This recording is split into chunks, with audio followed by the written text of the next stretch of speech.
Les bénéfices de 21 des 41 secteurs industriels étudiés par le Bureau des statistiques, parmi lesquels la fabrication haut de gamme et les industries émergentes, ont bondi en septembre. D'autres secteurs, tels que la construction automobile, ont également connu une reprise plus modeste. Par ailleurs, la réduction des dépenses des entreprises a amélioré le tableau des bénéfices. La société d'automatisation Sensepoc affirme que la maîtrise progressive du Covid-19 et l'amélioration de la demande sur le marché ont aidé les fabricants comme eux à se rétablir. Nous avons été fortement impactés au début, mais par la suite, nous avons vu l'épidémie progressivement sous contrôle et la demande de produits d'automatisation était toujours là. Les entreprises d'automatisation nationales passent maintenant des commandes, tandis que les entreprises étrangères sont toujours touchées par le Covid-19. Nous avons vu une croissance des commandes depuis juillet et la performance de notre entreprise cette année sera au moins au même niveau que l'an dernier.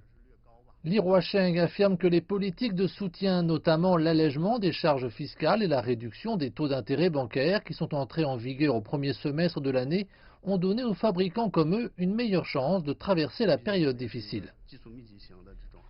Des entreprises comme la nôtre se concentrent davantage sur la recherche et le développement, ce qui signifie beaucoup de dépenses et de coûts de main-d'œuvre au début. Le soutien du gouvernement est donc très important pour nous.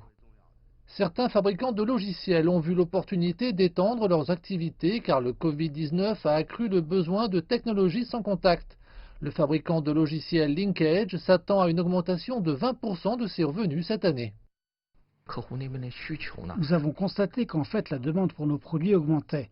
De plus en plus d'entreprises ont désormais besoin d'un espace de travail sans contact, ce qui signifie une augmentation de la demande de logiciels. Pour nous, c'est une opportunité. Bien que les bénéfices industriels aient rebondi depuis mai, la performance globale du secteur industriel du pays reste atone. Alors que les bénéfices industriels de septembre ont bien augmenté, les bénéfices des grandes entreprises industrielles chinoises ont encore chuté de 2,4% en glissement annuel au cours des 3 premiers trimestres. Les experts affirment que la performance du secteur industriel chinois est toujours sous pression et que les prix à la production ne devraient pas augmenter, au moins au cours des prochains mois. Il y a donc un secteur très crucial pour influer sur l'IPP, ou les bénéfices industriels. Ce sont les prix mondiaux des matières premières. Et nous sommes encore au début de la reprise. Les banques centrales mondiales sont toujours à court d'outils pour relancer l'économie en cas de besoin. Donc dans les prochains trimestres ou dans l'ensemble de 2021, je prévois que pour l'économie mondiale, la reprise sera probablement encore très modérée et cela pèsera probablement sur le secteur industriel chinois. Les prix annuels à la sortie de l'usine du pays sont en négatif depuis février et ont connu une baisse de 2,1% en glissement annuel en septembre.